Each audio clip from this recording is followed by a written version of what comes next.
부활절로 하나님 앞에서 기념하고 예수님의 부활을 기억하는 복된 주일입니다.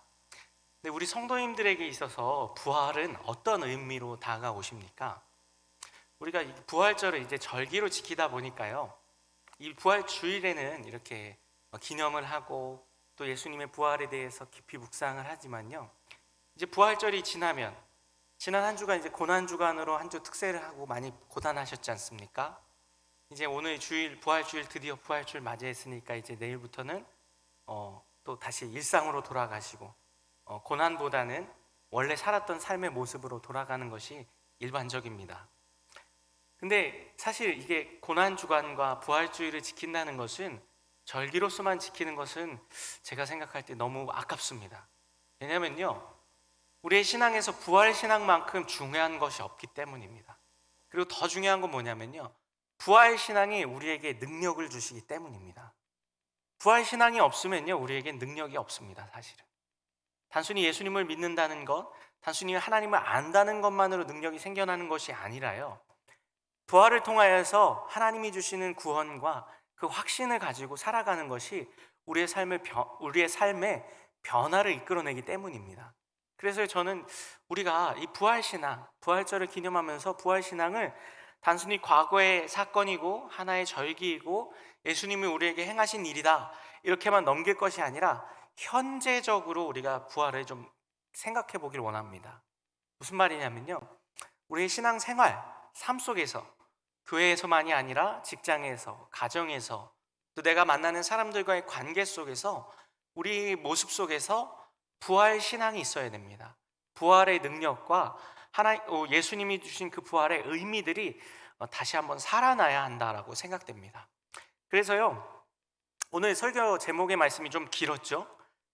주보 보신 분들 깜짝 놀라셨을 겁니다. 제가 어제 이제 주보 만드는데 우리 정 목사님께 이제 주보 그 설교 제목을 보내드리니까 역대급으로 길다라고 이렇게 얘기하시더라고요. 그래서 그러십니까? 그런데 근데 길게 잡았습니다, 일부러. 왜냐하면요, 이 문장 자체가 보시면 아시겠지만 부활을 살아가는 것은 영광이 아니라 평강이다라는, 사실 이 제목 안에요, 제가 오늘 전하고자 하는 말씀의 메시지가 다 담겨 있습니다.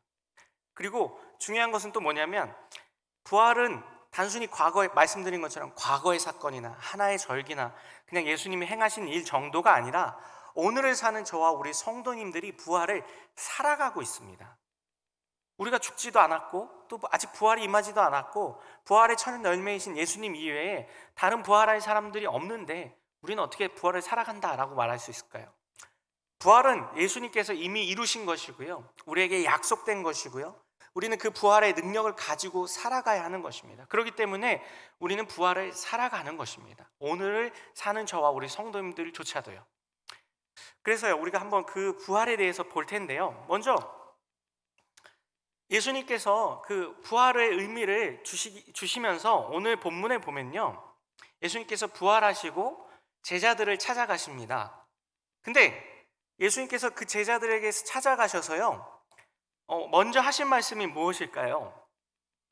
오늘 본문 19절을 보면요, 이날 곧 안식 후 첫날 저녁 때에 제자들이 유대인들을 두려워하여 모인 곳의 문을 닫았더니 예수께서 오사 가운데 서서 이르시되 너희에게 평강이 있을지어다 라고 말씀을 하십니다. 예수님께서 이제 부활체를 입으시고 부활하신 육신을 가지고 제자들 곁에 나타나셨습니다. 그럼 이제 우리가 생각할 때에 예수님이 불과 3일 전에 어떤 일이 있었죠? 능욕을 당하셨습니다. 채찍에 맞으시고 매에 맞으시고 십자가에 못 박히셨고 사람들로부터 버림을 받았습니다. 지난주 말씀 기억나시죠? 누가 예수님을 죽이려 했는가? 온 인류가 예수님을 죽이려 했다고 말씀드렸습니다. 그리고 예수님 시대 당시에는 대제사장과 서기관과 장로들과 같은 종교 지도자들이 예수님을 죽이려 했고요, 또 예루살렘 성에 모였던 예루살렘 백성들과 예수님을 쫓아다니던 무리들조차도 예수님을 모른다 하고 죽이는데 동참하였습니다. 또 지난 시간에는 미처 다 살펴보지 못하였지만 심지어는 제자들까지도 예수님을 죽이려 했습니다. 대표적인 예가 누구죠? 가룟 유다입니다. 근데 가룟 유다만이 아닙니다. 사실은 예수님을 버리고 죽음과 같은 배반과 버림을 한 것은 모든 제자들이 동일하게 모였던 모습입니다. 이따가 함께 살펴보실 것입니다. 그럼 우리가 생각할 때 예수님은 이 제자들에게 어떻게 됐나요? 버림받으셨습니다. 또 예루살렘 성 모든 백성들이 예수님과 누굴 바꿨다 그랬죠? 바라바를 바꿨다 그랬습니다. 또 종교 지도자들은 어떻습니까? 억지로 누명을 씌워서 거짓 증인까지 세워가면서 예수님을 죽이려 했습니다. 로마 총독인 빌라도는 예수님에게서 죄를 찾을 수 없다라고 선언했는데도 불구하고 예수님을 끝까지 죽여야 했기에 그 예수님을 죽이려고 노력했던 자들입니다. 그럼 만약에 우리가 예수님과 같은 일을 겪고 난 다음에 부활하였다라고 한번 상상을 해보십시오. 그럼 우리 성도님들은 무엇을 가장 먼저 하시겠습니까? 저 같으면 일단 원수들부터 좀 찾아갈 것 같아요. 이 부활체를 입으시고 영광의 몸을 입으셨지 않습니까? 이제 이 부활체를 입으신 예수님의 모습은요, 이 이전과는 다릅니다. 이 이전에는 우리와 똑같은 육체를 입으셨는데 이 부활체를 입으신 다음에는 조금 다른 육신을 입으셨습니다. 그래서 어떻게 됩니까? 그 제자들 한가운데 갑자기 나타나십니다. 벽을 뚫기도 하시고요. 시공간의 제약을 받지 않는 부활체를 입으셨습니다. 이걸 통해서 우리가 유추해 볼 수 있는 것은 우리가 부활 이후에 입게 되는 육신은 새 몸은 아마 예수님이 보여주셨던 모습과 같이 시간이라든지 공간이라든지 이런 제약을 받지 않은 모습이 아닐까 유추해 볼 수 있습니다. 중요한 것은 무엇이냐면요, 육체적인 제약에서도 벗어나셨다는 것입니다. 그럼 어디에 들어가실 수 있을까요? 빌라도 총독에게도 찾아갈 수 있고 성전으로 가서 대제사장과 서기관들을 찾아갈 수도 있습니다. 또 이스라엘의 예루살렘에 모여있는 모든 백성들 앞에 나타나실 수도 있습니다. 이것은 무엇입니까? 예수님께서 영광을 취하실 수 있다는 뜻입니다. 예수님께서는 충분히 부활체를 입으신 다음에 영광을 취하시며 자신을 못 박았던 사람들 앞에 나타나셔서, 봐라, 내가 말한 대로 3일 만에 내가 부활하였고 너희가 날 못 박은 것은 거짓된 것이었다. 너희가 나를 알아보지 못하였다. 이렇게 자신을 증명하실 수 있었습니다. 근데 예수님은 어떻게 하십니까? 전혀 그렇게 하지 않으십니다. 제사장들이나 예루살렘 백성들이나 빌라도 총독이라든지 이런 사람들 앞에 나타나서 내가 이렇게 말한 대로 나를 증명하지 않으십니다. 그리고 오히려 어떻게 하십니까? 제자들을 찾아가셔서요, 그 제자들을 소소하게 만나십니다. 어떨 땐 한두 명, 또 어떨 땐 제자의 무리들, 이런 식으로요 아주 비밀스럽게, 그러면서 아주 극소수의 사람들과만 접촉하시고 만나십니다.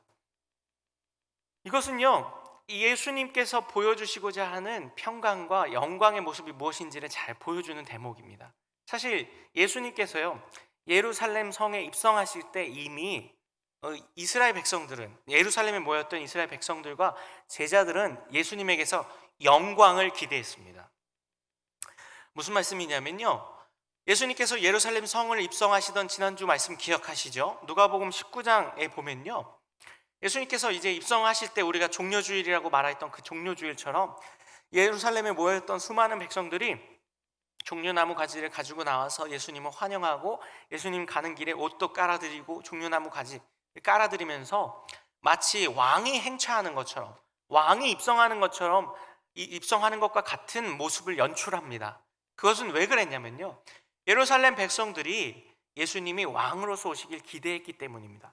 실제로 그들이 무엇을 말하는지를 보면 알 수 있는데요, 누가복음 19장 37절과 38절에 보면요, 이미 감난산 내리막길에 가까이 오심에 제자들의 온 무리가 자기들을 본 바 모든 능한 일로 인하여 기뻐하며 큰 소리로 하나님을 찬양하여 이르되 찬송하리로다 주의 이름으로 오시는 왕이여, 하늘에는 평화요 가장 높은 곳에서는 영광이로다 하니 라고 얘기하면서요 예수님을 찬미하는데요, 이 찬미 속에 예수님께 영광을 올려드리고 예수님이 영광의 왕으로 이 예루살렘에 입성하시기를 원하는 그들의 바람이 담겨 있었습니다.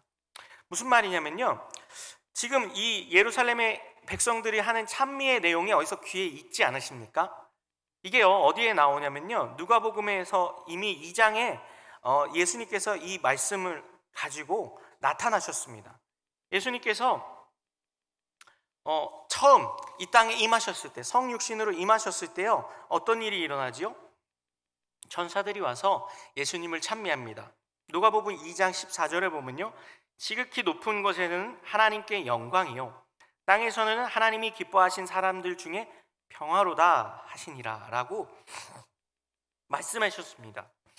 이처럼요, 예수님은 이 땅에 평화의 왕으로 오셨는데요, 예루살렘 백성들은 반대로 얘기하고 있습니다. 하늘에는 평화요, 가장 높은 곳에는 영광이로다, 이렇게 해요. 무슨 말이죠? 예수님이 이 땅에 오시는 것이 영광의 왕으로 오기를 원하셨다. 이게 사실은 예루살렘 백성들이, 이 순례자들이, 순례객들이 서로 만나면서 하는 의례적인 인사이기도 합니다. 근데 더 중요한 것은 뭐냐면요, 이 인사 속에 담겨있는 의미가 있어요. 시편 118편 26절을 인용한 인사인데요, 이 인사의 근본적인 그 내용은 뭐냐면요, 하나님을 예배하기 위해서 성전에 올라가는 사람들이 왕을 찬양하기 위해서 인용하였던 인사이고 시편 9절이라고 합니다. 그리고 또 이 시편 118편 26절의 9절은요, 단순한 그런 왕을 찬양하는 정도가 아니라요, 전쟁에서 승리한 왕을 찬양할 때 사용했던 그런 시편이기도 합니다. 즉 무슨 말이냐면요, 승리자에게 주는 노래이고요, 왕에게 주는 노래가 바로 이 118편 26절의 시편이고, 또 이 예루살렘 백성들이 예루살렘에 입성하시는 예수님을 향하여 찬미했던 찬미의 내용이라는 것입니다. 즉 무슨 말이냐면요, 백성들이 예수님에게 원했던 것, 그리고 제자들이 예수님에게 원했던 것은 단순한 평화의 왕, 단순한 평강의 왕이 아니라 영광을 원하였던 것입니다. 근데 예수님은 오히려 어떠셨습니까? 말씀드린 것처럼요, 예수님은 영광의 아닌 평강의 왕으로 오신 분이셨습니다. 예수님은 히브리서에서도 말하는 것처럼요, 이 땅에 평강의 왕으로 오셨고요, 또 이 땅에 성육신 하셔서 오셨었던 아기 예수님의 모습으로 오셨을 때에도 하나님께 영광이고 땅에는 하나님이 기뻐하시는 사람들 중에 평화도다라고 이야기했던 것입니다. 이처럼요, 예수님이 생각했던 예수님의 그 십자가 부활의 의미와 사람들이 예수님께 기도했던 의미는 많이 달랐습니다. 또 예루살렘 백성들만이 아니라요, 제자들조차도요, 예수님께 원하는 것이 있었는데 그것은 사실은 영광이었습니다. 마태복음 20장 21절에 보면요, 그 제자들이 예수님께 요구하고 원했던 바가 아주 노골적으로 드러나는 부분이 나오는데요, 그것이 무엇이냐면요, 읽어드리겠습니다. 그때 세베대의 아들의 어머니가 그 아들들을 데리고 예수께 와서 절하며 무엇을 구하니 예수께서 이르시되 무엇을 원하느냐 이르되 나의 이 두 아들을 주의 나라에서 하나는 주의 우편에 하나는 주의 좌편에 앉게 하소서라고 얘기했습니다. 무슨 말입니까? 이 제자들이 예수님에게서 은근히 기대했던 것은 무엇이냐면요, 자신들의 높은 지위와 영광을 원했던 것입니다. 마가복음 10장에서도요 이것이 또 똑같이 드러나는데요, 세베대의 아들 야고보와 요한이 주께 나와 여짜오되 선생님이여 무엇이든지 우리가 구하는 바를 우리에게 하여 주시기를 원하옵나이다 라고 얘기하면서 뭐라고 하냐면요, 37절에요 여짜오되 주의 영광 중에 우리를 하나는 주의 우편에 하나는 좌편에 앉게 하여 주옵소서라고 자신들의 숨겨져 있던 속내를 노골적으로 이야기합니다. 즉 무슨 말입니까? 사실은 제자들조차도 예수님을 쫓아다니고 따라다녔지만 그 안에 숨겨져 있는 마음은 무엇이었습니까? 예수님이 하나님의 나라를 세우시는 메시아로 오셨는데 영광의 왕이길 원한 겁니다. 로마의 압제로부터 우리를 해방시켜주고 우리를 예수님 공생의 시작부터 쫓아다녔으니 우리에게 높은 자리를 좀 주시고 우리가 원하는 자리 하나님 좌편과 우편에 좀 앉게 해주셔서 우리가 영화를 누릴 수 있길 원합니다. 이렇게 노골적으로 이야기하고 있는 것입니다. 근데요, 사실 예수님은 무엇으로 오셨다고요? 평강의 왕으로 오셨습니다. 예수님이 이 땅에 오신 것은요, 누가복음 2장 14절의 말씀처럼요, 하나님께 지극히 높이 계신 하나님께는 영광을 올려드리고요, 땅에는 평화를 누리게 하기 위한 것이었습니다. 그래서요, 사실 예수님이 십자가를 지시고 부활하심을 통해서 예수님이 이루신 것은요, 단순한 영광이 아닌, 사람들이 요구하고 우리가 꿈꾸는 영광이 아닌 하나님의 말씀하신 참된 평화를 이루기 위해서 오신 것이었고요. 그래서 부활하시고 나서 바로 가장 먼저 말씀하시고 가장 먼저 제자들을 찾아가서 회복시키시는 것이 바로 이 평화입니다. 예수님은요, 제자들에게서 이 평화를 회복시키시려고 몰래 다른 사람들, 종교 지도자들이라든지 예루살렘 백성들, 많은 백성들이 아닌 소수의 예수님의 제자들, 사도들을 만나시고 그들에게서 평화를 회복시키신 것입니다. 오늘 본문에 나오는 평화는요, 헬라어로는 에이레네, 또 히브리어로는 샬롬, 우리가 많이 인사하는 그 샬롬인데요, 이 샬롬은 단순한 샬롬이 아닙니다. 우리 성경 속에서 나오는 샬롬이라는 것은요, 하나님께서 말씀하시는 평강이고 하나님께서 회복하시는 평강임을 우리가 기억해야 하는데요, 예수님께서는요, 이 평강을 회복하시는데 중요한 역할들을 감당하십니다. 그리스도께서는요, 이 평강의 회복을 통해서 먼저 어떤 평강을 회복했는지를 우리가 알아야 합니다. 예수님께서 십자가와 부활을 통해서 회복하신 평강은 중재자로서, 또 대속자로서 하나님과 우리와의 막혀져 있던 장벽을 제거하신 것입니다. 우리가 잘 아는 것처럼 예수님께서 구원을 이루셨다는 말인 것이죠. 또 예수님께서는요, 하나님과 우리와의 사이에 단절을 다시 연결시켜 주신 연결자이고 중보자이며 화해시켜 주신 분입니다. 평강의 왕으로서요, 하나님과 우리와의 단절되어 있고 끊어져 있었던 관계를 회복시켜 주시기 위해서 예수님께서 십자가를 지시고 다시 부활하신 것입니다. 우리가 너무나도 잘 아는 것처럼 여겨지는 말씀인데요, 로마서 5장 1절에서 이러한 말씀을 하십니다. 그러므로 우리가 믿음으로 의롭다 하심을 받았으니 우리 주 예수 그리스도로 말미암아 하나님과 화평을 누리자. 예수님께서 우리와 하나님과 화평을 이루셨던 분입니다. 또 10절에서요, 곧 우리가 원수 되었을 때에 그의 아들의 죽으심으로 말미암아 하나님과 화목하게 되었은즉 화목하게 된 자로서는 더욱 그의 살아나심으로 말미암아 구원을 받을 것이니라. 예수님은 지금 십자가와 부활을 통해서 무엇을 이루셨습니까? 하나님과 우리와의 끊어져 있었던 관계, 단절되어 있던 화평을 이루셨습니다.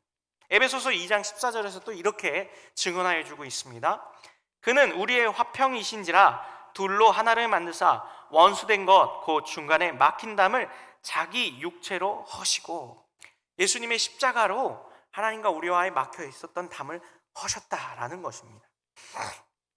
이처럼요, 우리는 예수 그리스도의 화평과 그 부활로 말미암아 하나님과 우리와의 관계가 회복되었습니다. 근데 이것이, 이러한 화평을 왜 제자들에게서 먼저 회복해야 했을까요? 우리 지난 시간에 미처 다 보지 못하였는데요, 다 듣지 못하였는데요, 예수님을 죽이기 원했던 자들 중에 마지막 부류가 있었다고 말씀드렸는데 그들이 누구라 그랬죠?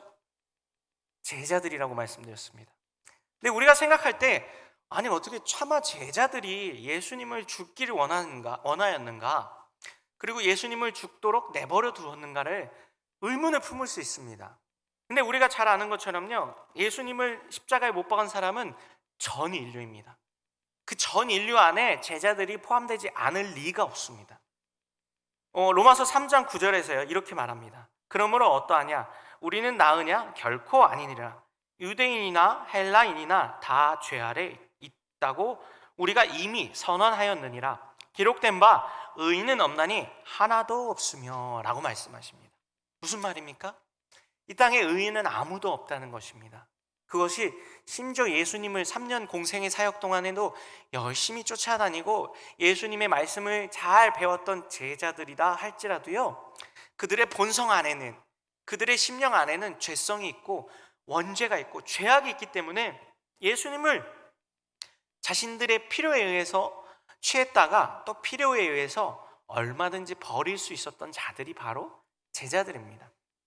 우리가 대표적으로 예수님을 죽이기에 앞장섰던 제자가 누가 있습니까? 가룟 유다라고 말씀드렸습니다. 우리가 잘 아는 것처럼요, 가룟 유다는요 예수님을 팔아버립니다. 누구에게요? 예수님을 죽이려고 혈안이 되어 있던 대제사장과 유대의 종교 지도자들에게 예수님을 팔아버립니다. 마태복음 26장이에요. 그들이 먹을 때에 이르시되 내가 진실로 너희에게 이르노니 너희 중에 한 사람이 나를 팔리라. 예수님은요, 가룟 유다가 자신을 팔 것을 이미 알고 계셨습니다. 그래서 유다는 어떻게 합니까? 25절에요. 예수를 파는 유다가 대답하여 이르되 랍비여 나는 아니지요. 대답하시되 내가 말하였도다 하시니라. 이 가룟 유다가 팔 것을 예수님은 이미 알고 계셨습니다. 또 그래서 가룟 유다는 어떻게 합니까? 마가복음 14장에 보면요, 1절에요. 이틀이 지나면 유월절과 무교절이라 대제사장들과 서기관들이 예수를 흉계로 잡아 죽일 방도를 구하며 전전긍긍합니다. 예수님을 죽일 방도를 찾으려고요. 근데 방도가 없었는데 방도를 누구에게서 찾냐면요, 실마리를 누구에게서 푸냐면 가룟 유다입니다. 14절에요. 그때 12 중에 하나인 가룟 유다라 하는 자가 대제사장에게 가서 말하되 내가 예수를 너희에게 넘겨주리라. 얼마나 주려느냐 하니 그들이 은 30을 달아 주거늘 그가 그때부터 예수를 넘겨줄 기회를 찾더라. 어떻게 했다고요? 가룟 유다는요, 예루살렘 입성 이후에 예수님을 팔아 넘길 기회를 찾았습니다. 유대의 그 종교 지도자들과 협작을 해서 어떻게 하면 예수님을 넘길까를 호시탐탐 노렸다는 것입니다. 우리가 잘 아는 것처럼 가룟 유다는 그래, 뭐 그렇지, 뭐 이미 그것이 예수님도 알고 계셨고 그가 했던 그 가장 흉악한 일이니까. 근데 사실은요, 예수님의 제자들이 예수님을 다 버립니다. 죽이는데 앞장서지는 않았지만요, 예수님을 다 버리는 데는 주저함이 없었다는 것입니다. 마태복음 26장에 보면요, 이렇게 얘기합니다. 56절에요. 그러나 이렇게 된 것은 다 선지자들의 글을 이루려 함이니라 하시더라. 이에 제자들이 다 예수를 버리고 도망하니라. 가룟 유다가 제사장의 군사들을 데리고 예수님을 잡으러 왔을 때 어떻게 하나요? 제자들이 처음에는 항거합니다. 그 중에 또 대표적으로 누가 반항을 하죠? 저항을 하죠? 베드로가 검을 빼들고 싸우려고까지 합니다. 말고의 귀를 자르는 일까지 벌입니다. 근데 예수님께서 그렇게 하지 말아라. 이것은 말씀의 성취이다. 그러니 너희가 저항하지 말아라. 그 말을 듣자 어떻게 합니까? 제자들이 다 버리고 도망갔다고 얘기합니다. 마가복음 14장에서도 똑같이 얘기합니다. 제자들이 다 예수를 버리고 도망하니라.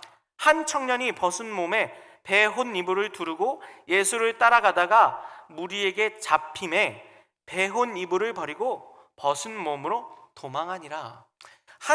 어떤 청년 하나는 또 예수님이 잡혀가시는 그 길까지도 또 쫓아갔나 봅니다. 근데 어떻게 하나요? 그마저도 그 군사들에게 발각이 되니까 어떻게 합니까? 겉옷을 벗어버리고 자기가 잡힐 것 같으니까 옷을 벗어드리고 벗은 몸으로 도망갔다라고 증언하고 있습니다. 이처럼요, 제자들은 어떻게 해요? 자신들이 버려야 할 때가 되면 버립니다. 이게 또 누구에게서 또 나타나죠? 베드로에게서 또 나타납니다. 우리가 잘 아는 것처럼 베드로는 끝까지 쫓아가는 것처럼 보입니다. 왜요? 그 전에 선언한 것이 있잖아요.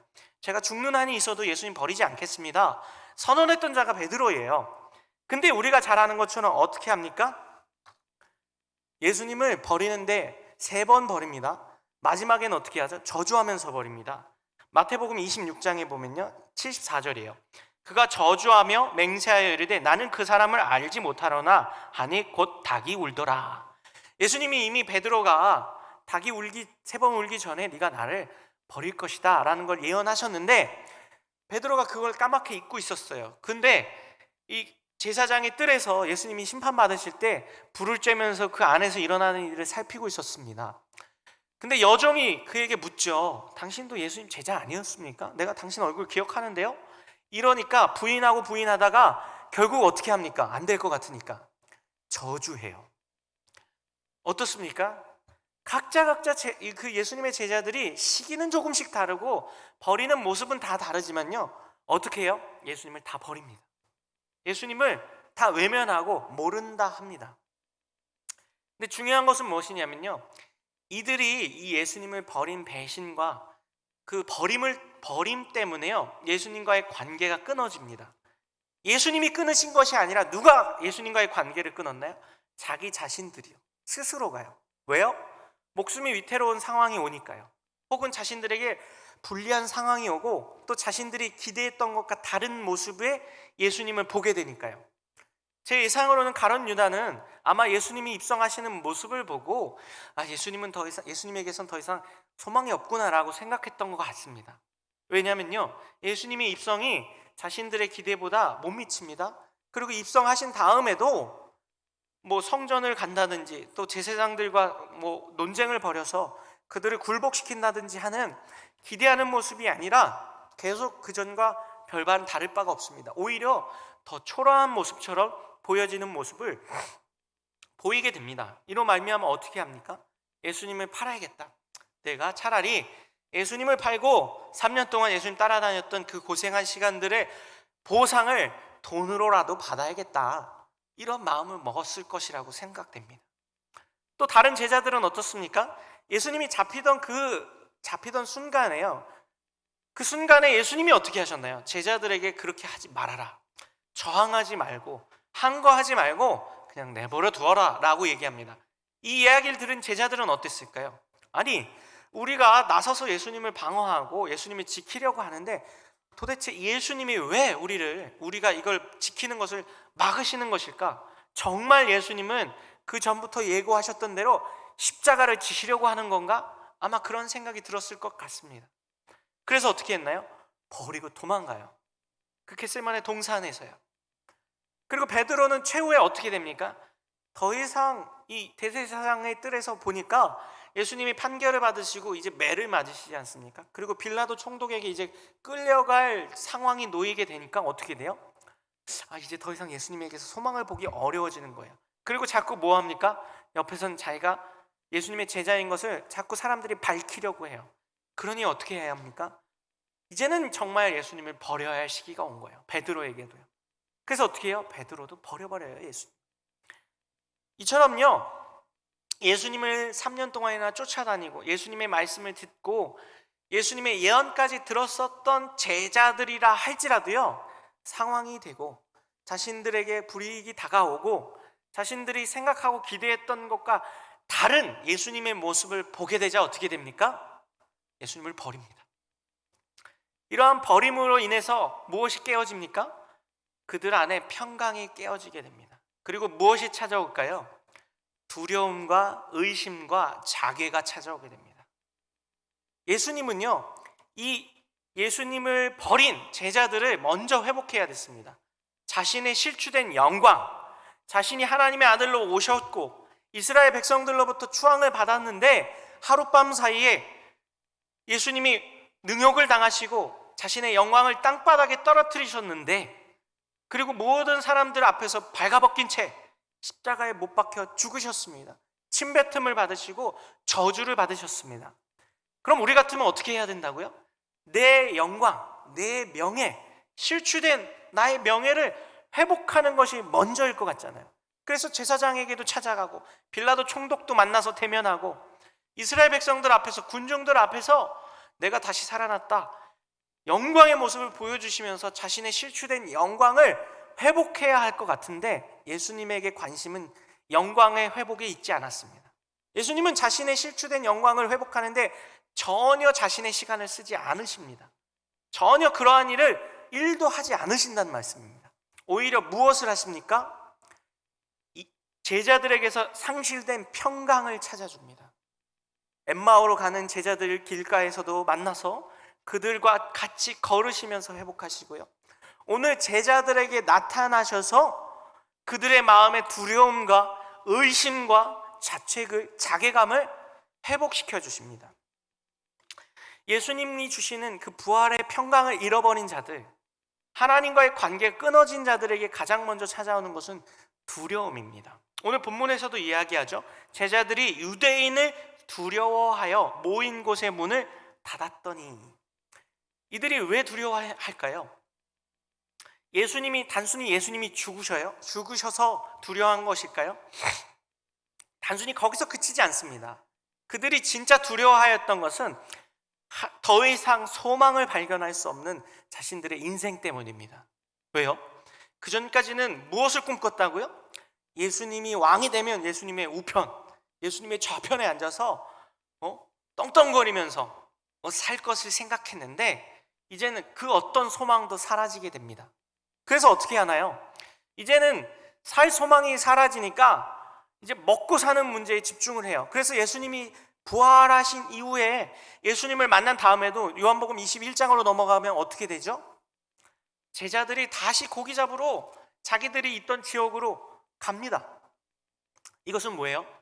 삶에 대한 두려움, 소망이 사라지고 하나님이 주신 평강이 사라진 두려움 때문에 그들이 그렇게 두려움에 사로잡히게 되었던 것입니다. 또 그들은 이 두려움이 얼마나 강했던지요, 무엇을 못합니까? 예수님의 장례를 치르지 못합니다. 우리가 잘 아는 것처럼 예수님의 장례를 치러준 사람은 누굽니까? 아리마대 사람 요셉입니다. 아리마대 사람 요셉이요, 총독에게 가서 예수님의 시체를 나에게 달라고 얘기합니다. 마가복음 15장에 보면요, 43절입니다. 아리마대 사람 요셉이 와서 당돌이 빌라도에게 들어가 예수의 시체를 달라 하니 이 사람은 존경받는 공회원이요 하나님의 나라를 기다리는 자라. 이 아리마대 사람은 어떻게 했나요? 성경에서 뭐라고 표현하나요? 당돌하다라고 얘기했어요. 왜 당돌하다고 표현했을까요? 아니, 죽은 사람의 시체와 장례를 치르는 것은 당연하지 않습니까? 근데 지금 예수님은 어떤 상태예요? 재판을 받으셨어요. 그리고 죄인으로 정죄받으셨어요. 단순한 정죄가 아니라요, 이스라엘 온 백성들에게 버림을 받으신 것이고요, 신성모독과 성전모독이라는 엄청난 그 죄명을 뒤집어 쓰고 죽으셨어요. 그래서 예수님, 그리고 이 십자가 형벌을 받는다는 것은 또 어떤 의미가 있는지 우리가 잘 알죠. 로마인들은 십자가 형벌을 받지 않아요. 너무 잔인하고 너무 끔찍한 형벌이기 때문에요. 그만큼 끔찍하고 그만큼 악한 사람들이 받는 것. 그래서 어떻게 합니까? 모든 사람들이 예수님과 연루되었다는 사실을 숨기려고 합니다. 누구들조차도요? 제자들조차도요. 근데 아리마대 사람은 어떻습니까? 공회원으로서 높은 지위에 있었지만 그가 뭘 기대하는 사람이라고요? 하나님의 나라를 기대하는 사람이었고, 예수님의 말씀을 듣고 아마 그도 예수님의 제자가 되었던 것 같습니다. 그래서 예수님의 말씀대로 예수님의 시신을 수습하는데 앞장섭니다. 그리고 우리가 잘 아는 것처럼 니고데모라는 선생도 어떻게 합니까? 예수님의 장례에 동참합니다. 요한복음 19장 39절이에요. 일찍이 예수께서 밤에 찾아왔던 니고데모도 모략과 침향 섞은 것을 100리트라쯤 가지고 온지라. 그것을 가지고 예수님의 장례법에 따라서 예수님의 장례를 치릅니다. 또 예수님의 장례를 치른 사람들을 마태복음 27장에 보면 막달라 마리아와 다른 마리아가 치렀다고 합니다. 여인들과 다른 아리마대 사람 요셉과 니고데모와 같은 사람들이 예수님의 장례를 치렀어요. 누가 없나요? 예수님의 제자들의 이름이 없어요. 예수님의 제자들이 같이 장례를 치렀다면 아마 성경의 기자가 기록했을 텐데요, 없어요. 이 말은 뭐예요? 예수님이 장례를 치르지 않고 두려움에 쌓여서 어떻게 합니까? 숨어 있어요. 문을 꼭 걸어 잠그고 자신들이 유대인들에게 잡혀서 자신들도 심판받고 자신들도 죄를 받을까봐, 벌을 받을까봐 두려워 떨고 있다라는 것입니다. 그래서 예수님이 어떻게 합니까? 그 두려워 떨고 있는 자들에게 나타납니다. 그리고 그들의 실추되어 있는 마음, 그 두려움과 그 공포를 예수님이 어떻게 합니까? 평강으로 바꾸십니다. 19절에 보면요, 예수께서 가까이 오사 가운데 서서 이르시되 너에게 평강이 있을지어다 라고 선언하십니다. 20절에요. 그 다음에 이 말씀하시고 손과 옆구리를 보이시니 제자들이 주를 보고 어떻게 합니까? 기뻐하더라. 이제 이 제자들에게서 무엇이 회복됩니까? 기쁨이 회복됩니다. 평강이 회복됩니다. 근데 온전한 회복은 아직 다 일어나지 않습니다. 근데 중요한 것은 무엇입니까? 예수님께서는요, 하나님의 사람, 자신의 사람들을 회복하는 것이 영광을 취하는 것보다 더 중요하셨던 것입니다. 자신의 실추된 영광, 또 사람들로부터 받았던 능욕을 대갚아주는 것, 이것이 중요한 것이 아니라 그 심령과 영혼의 두려움과 공포로 쌓여있는 자들에게 부활 소망으로 평강을 회복하여 주고 기쁨을 회복하여 주는 것이 예수님이 원하셨던 사역이고 하시려고 하였던 일입니다. 그럼 오늘 사는 저와 우리 성도님들도 어떠해야 할까요? 우리 안에 그 두려움과 그 공포가 그 부활 소망으로 회복되어야 합니다. 사라져야 합니다. 오히려 어떻게 합니까? 부활을 평강으로 우리 안에 기쁨이 넘쳐나야 할 것입니다. 오늘 부활절을 맞이하면서요, 우리 성도님들 마음이 어떠십니까? 기쁘십니까? 평강이 찾아오십니까? 아니면 오늘도 지난주와 다름없는 주일 예배이고 그저 교회에서 지키는 하나의 절기에 그치고 계십니까? 우리가 부활절을 지키면서요, 우리의 심령이 과연 어떠한 마음인지, 우리의 믿음이 어떠한 상태인지를 돌아봐야 합니다. 나는 과연 여전히 그냥 두려워하는 상태, 공포에 쌓여있는 마음, 기쁨이 없고 평강이 없는 마음인지, 아니면 이 부활의 기쁨이 나를 새롭게 하는 새 힘이 되고 기쁨이 되는지를 살펴보시기 원합니다. 우리 성도님들, 오늘 이제 오후 예배를 마치시면 어디에 가십니까? 집에 돌아가십니다. 또 내일 되면 뭐 하십니까? 다시 출근하십니다. 근데 우리가 최소한 부활절을 맞이한 이 주만큼이라도 내일 회사에 가는 것, 또 다시 일상으로 돌아가는 것에 있어서 이전과는 다른 마음을 좀 품어봤으면 좋겠습니다. 어떤 마음이요? 부활의 평강의 마음이요. 예수님이 날 위해서 죽음을 이기시고 내 두려움과 공포를 이기시고 예수님이 날 위해서 다시 사신 그 부활을 나는 믿고 그 부활의 평강이 내 안에 있다면 우리의 삶이 어떻게 되어야 할까요? 변화되어야 합니다. 예수님은 그것을 위해서 부활하신 것이에요. 단순히 그냥 사람들에게 자신을 증명하고 자신의 영광을 회복하려는 것이 아니라 예수님은 하나님과 우리와의 끊어져 있는 관계를 대신 대속하심으로 말미암아 그 죄값을 다 지심으로 말미암아 하나님과 우리와의 관계가 회복되어서 우리 안에 진정한 평안이, 진정한 기쁨이 회복되게 하신 것입니다. 우리의 믿음은 거기에 있어야 합니다. 내일 다시 일상으로 돌아가고 회사에 가고 또 다시 사람들을 만나는데 그 속에서 이제는 우리의 눈에 무엇이 있어야 합니까? 저들도 하나님이 구원하시는 자이고 또 내 안에 하나님이 주신 참된 평안과 구원의 기쁨이 있기에 내 삶의 모습은 변화되는 것이 없지만 내 직장과 내가 만나는 사람들과 이웃에 있는 사람들은 늘 같은 모습이라 할지라도 누가 변화됩니까? 우리 자신이 변화됩니다. 우리 자신 안에 있는 부활의 신앙으로 부활을 통해 주신 평강으로 가득 찰 때 우리의 삶 안에는 평강과 기쁨이 넘쳐야 할 것입니다. 두 번째로요, 예수님과의 관계, 하나님과의 관계가 끊어진 자들은 그 안에 자괴와 자책만 남게 됩니다. 그 대표적인 예가 가장 먼저 나오는 게 누굽니까? 가룟 유다입니다. 가룟 유다가 우리가 말씀드린 것처럼 예수님을 팔아버립니다. 근데 그가 뉘우칩니다. 모르셨죠? 가룟 유다가 뉘우쳐요. 마태복음 27장 3절에 보면요, 그때 예수를 판 유다가 그의 정죄됨을 보고 스스로 뉘우쳐 그 은 30을 대제사장들과 장로들에게 도로 갖다 주며 이르되 내가 무죄한 피를 팔고 죄를 범하였도다 하니 그들이 이르되 그것이 우리에게 무슨 상관이냐, 내가 당하라 하거늘. 가룟 유다가 어떻게 합니까?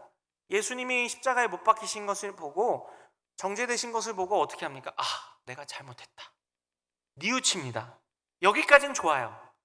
사실 뉘우침이 당연하죠. 양심의 가책이 느껴지고 찔림이 느껴져야 하는 것이 당연합니다. 근데 문제는 뭐냐면요, 이 가룟 유다가 하나님과의 관계가 단절되어 있어요. 예수님과의 관계가 단절되었어요. 그로 말미암아 뉘우침에서 그치지 않고 어떻게 합니까? 자괴감에 빠지게 됩니다. 자책하게 됩니다. 그리고 결국 어떻게 합니까? 자살하게 됩니다. 5절에 보면요, 유다가 은을 성소에 넣고 물러가서 스스로 목매어 죽은지라. 유다가 어떻게 합니까? 뉘우치고 자책하는 것까지는 괜찮았어요. 잘한 거예요. 스스로 뉘우치고 자신의 잘못을 그 제사장에 가서 내가 잘못했다 한 것까지는 잘한 거예요. 근데 거기서 그칠 수가 없어요. 왜냐하면 이미 그는 하나님과의 관계가 끊어졌어요. 예수님과의 관계가 끊어져 버렸어요. 그래서 무엇이 없습니까? 평강이 없어요. 그러면 무엇이 다음에 뭐가 작용하냐면요, 자괴감에 빠집니다. 자책감에 빠져요. 그래서 스스로를 어떻게 합니까? 용서하지 못합니다. 그리고 스스로를 어떻게 합니까? 심판합니다. 이게요, 하나님이 없는 자들의 전형적인 모습입니다. 하나님이 없는 사람들은요, 하나님과의 관계가 끊어지고 예수님과의 관계가 끊어져서 그 마음에 평강이 없는 자들은요, 자기의 잘못을 용납하지 못해요. 자기 자신의 잘못을 용서할 수 없습니다. 그게 인간의 본성입니다. 우리의 죄성이에요. 그래서 어떻게 합니까? 극단으로 치닫게 됩니다. 자살하게 됩니다. 왜냐하면요, 그것을 자기 자신이 견딜 수가 없고 자기 자신을 용서할 수가 없어요. 사실 우리 사람은 하나님이 없으면요, 단 한 사람도 용서할 수 없는 것이 우리의 모습입니다. 그래서 예수님은 어떻게 합니까? 23절에 뭐라고 말씀하시나요? 너희가 누구의 죄든지 사하면 사하여질 것이요, 누구의 죄든지 그대로 두면 그대로 있으리라 하시니라. 예수님께서는 뭘 아신 것입니까? 제자들이 두려움에 쌓여 있고 하나님과의 관계가 단절되고 예수님과의 관계가 단절되어 평안을 잃어버리면 두려움에 쌓이게 되고, 그 다음에 뭐가 나타나요? 자괴감이 나타나요. 스스로를 용서하지 못해요. 자기도 용서하지 못하고 그 누구도 용서하지 못하는 자가 됩니다. 근데 이것이 얼마나 교만한 것이냐면요, 용서와 심판은 누구의 몫입니까? 하나님의 몫입니다. 심지어는 나 자신을 용서하는 것도, 나 자신을 심판하는 것조차도 누구의 몫입니까? 하나님의 몫입니다. 하나님이 심판자이고 하나님이 용서하시는 분입니다. 근데 하나님과의 관계가 단절된 사람은 무엇을 하게 됩니까? 자기 자신도 용서 못하고 남도 용서 못하고 아무도 용서 못합니다. 그러니 어떻게 합니까? 자기 자신을 스스로 심판해야 합니다. 하나님은 우리가 우리 자신을 스스로 심판하게 두지 않으세요. 그렇게 하라고 하지 않으십니다. 하나님은 하나님이 심판하십니다. 왜요? 우리는 하나님의 피조물이고 하나님의 백성이고 하나님의 자녀이기 때문입니다. 예수님이 십자가에 지신 이유는 무엇입니까? 우리의 죄를 담당하시기 위해서입니다. 우리의 죄를 용서하시기 위해서입니다. 우리 자신의 죄를 우리 자신이 질 수 있을까요? 없습니다. 내 죄를 내가 심판받고 벌받음으로 인해서 씻을 수 있을까요? 없습니다. 오로지 누가 우리의 죄를 담당하실 수 있습니까? 예수 그리스도만이 우리의 죄를 담당하실 수 있습니다. 근데 우리는 어떻게 하나요? 그것을 믿지 않습니다. 그래서 예수님이 보여주신 것이에요. 예수님이 친히 십자가를 지시고 죽으심으로 하나님이 우리를 향한 심판을 거두신다. 우리를 하나님께서 덮어주신다. 그 죄를 간과하신다는 것입니다. 없는 것처럼 여기신다는 것입니다. 예수님이 부활을 통해서 회복하신 것이 바로 이것입니다. 우리가 스스로를 정죄하는 것, 스스로를 자괴하는 것조차도 사실은 교만이고 죄인 것을 기억해야 합니다. 예수님은요, 우리 안에서 그러한 자괴감을 깨끗이 치유하십니다. 그 자괴감을 없애버리십니다. 부활을 통해서요. 우리 안에서요, 그래서요, 예수님의 부활을 통해서 내 죄가 사함받았구나라는 것을 믿고, 그것을 믿고 나아가는 저와 우리 성도님들이 되어야 할 줄 믿습니다. 그래서요, 우리는 내가 아무리 큰 잘못을 하였다 할지라도 그 죄를 뉘우치고 어떻게 해야 합니까? 자살해야 하나요? 내 죄를 뉘우치고 내가 그 죄를 책임지겠습니다, 제가 그냥 제 목숨을 끊겠습니다. 아니요. 그것은 전혀 우리의 죄를 담당하는 것이 아닙니다. 오히려 어떻게 합니까? 예수님의 이름을 붙들어야 합니다. 하나님 앞에 나아가야 합니다. 이 모습을 전형적으로 잘 보여주는 사람이 누구냐면요, 다윗입니다.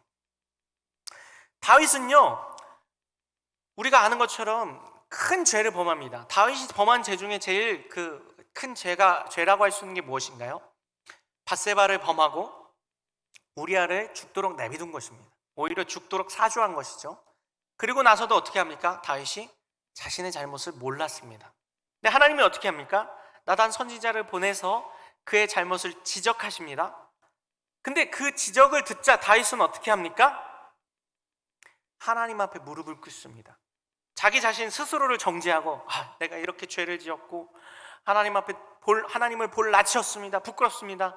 제가 그냥 성전에서 뛰어내려 죽겠습니다. 이렇게 하지 않았고요. 오히려 어떻게 합니까? 하나님 앞에 더 매달립니다.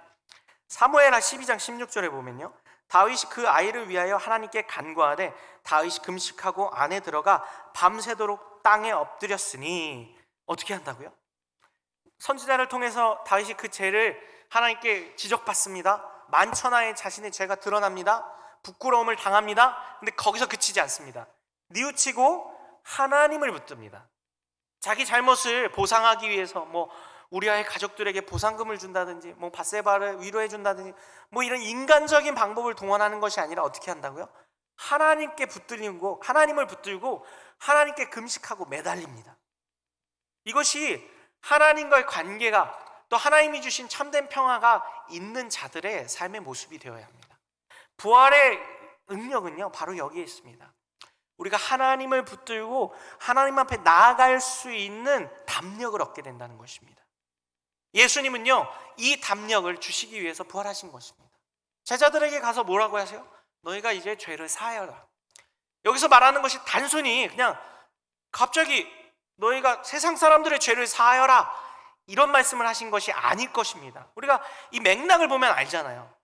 부활하시고 부활한 첫날 저녁에 숨어서 두려워 떨고 있는 제자들에게 가셔서 나타나셔서 평안하여라 그리고 회복하여라 그러면서 숨을 내쉬면 어떻게 합니까? 22절에요 성령을 받으라 라고 말씀하시고 나서 하신 말씀이에요.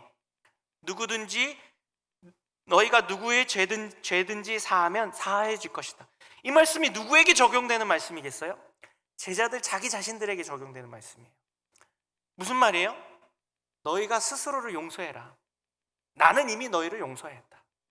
예수님은 이미 부활과 예수님은 그 제자들의 찾아가심을 통해서 이미 그들이 예수님을 배반하고 버리고 모른다 하고 저주한 그 모든 죄를 어떻게 하신 거예요? 용서하신 거예요. 근데 누가 지금 스스로를 용서 못합니까? 제자들 스스로가 자신들을 용서 못해요. 그러니 예수님이 뭐라고 하시는 거예요? 너희도 이제 너희 자신을 용서해라. 지금 그 말씀을 주고 계신 거예요. 그러면서 뭐라고요? 그대로 두면 그대로 있게 된다. 무슨 말이에요? 하나님이 너희를 용서하여 주셨으니 너희도 너희 스스로에게 용서를 구하고 하나님 앞에 용서를 구하여라. 그러면 어떻게 된다고요? 하나님의 용서가 임하게 된다고. 근데 그렇지 않으면 어떻게 돼요? 그대로 두게 된다고.